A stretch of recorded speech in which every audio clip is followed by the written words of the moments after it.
हमारे प्यारे नबी उस समय अभी दुनिया में पैदा नहीं हुए थे। वह जमाना अरब समाज का वह दौर था जब हर तरफ अंधकार छाया हुआ था। उस दौर को अय्याम ए जाहिलियाह कहा जाता था, यानी अज्ञानता का दौर। अरब समाज में उस समय कोई कानून, नियम या नैतिकता नहीं थी। बेहयाई, गंदगी और अश्लीलता से पूरा समाज भरा हुआ था। उस समय औरतों के कोई अधिकार नहीं थे। उन पर विभिन्न प्रकार के अत्याचार किए जाते थे, यहाँ तक कि कई बार बेटियों को जिंदा दफन कर दिया जाता था। लोगों के दिलों में जरा भी प्रेम, दया या हमदर्दी नहीं थी। औरतों को मात्र भोग की वस्तु समझा जाता था। यहाँ तक कि बाजारों में पुरुष और महिलाओं को गुलाम और बांदी बनाकर बेचा जाता था। उस समय विभिन्न क्षेत्रों से मुसलमान खाने काबा का तवाफ करने के लिए मक्का आते थे, लेकिन खाने काबा के अंदर 360 मूर्तियां रखी हुई थीं, क्योंकि उस समय मक्का में मुसलमानों के साथ साथ ईसाई, यहूदी और विभिन्न कबीलों के लोग भी व्यापार के लिए स्थायी या अस्थायी रूप से बसे हुए थे। उनमें काफिरों और मुशरिकों की संख्या अधिक थी,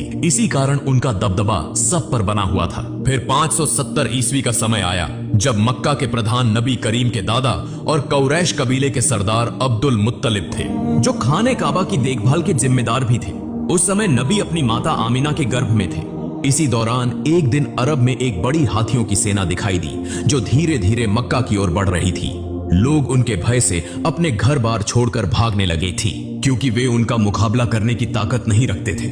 यहाँ तक कि वह सेना कई मक्का वासियों को कैद करके उन पर जुल्म और अत्याचार करने लगी और नबी के दादा अब्दुल मुत्तलिब के 200 ऊंटों सहित मक्का के सभी ऊंट छीन लिए, ताकि कोई उनसे लड़ न सके।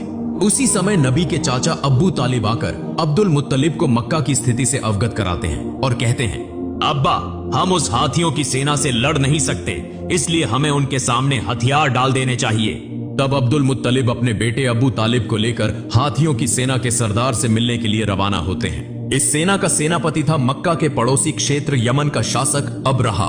वह बहुत शक्तिशाली और प्रभावशाली था।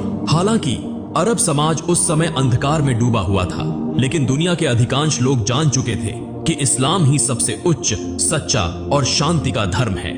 इसी कारण विभिन्न क्षेत्रों के लोग इस्लाम स्वीकार कर रहे थे और समूहों में हज के लिए मक्का आते थे। इस्लाम और खाने काबा की यह लोकप्रियता देखकर अब्रहा ने अपनी शक्ति के बल पर यमन की राजधानी सना में खाने काबा जैसा एक गिरजाघर बनाया, क्योंकि वह चाहता था कि लोग ईसाई धर्म स्वीकार करें और उसके बनाए हुए गिरजे में अधिक से अधिक आएं। लेकिन जब अब्रहा ने देखा कि उसकी इच्छा पूरी नहीं हो रही थी, तो वह अत्यंत क्रोधित हो गया और उसने निर्णय कर लिया कि वह खाने काबा को ढा देगा। फिर अब्रहा 60,000 सैनिकों और 13 हाथियों के साथ मक्का की ओर रवाना होता है। उसी समय अब्दुल मुत्तलिब उसके पास पहुंचकर उससे कहते हैं, मैं तुम्हें चेतावनी देता हूं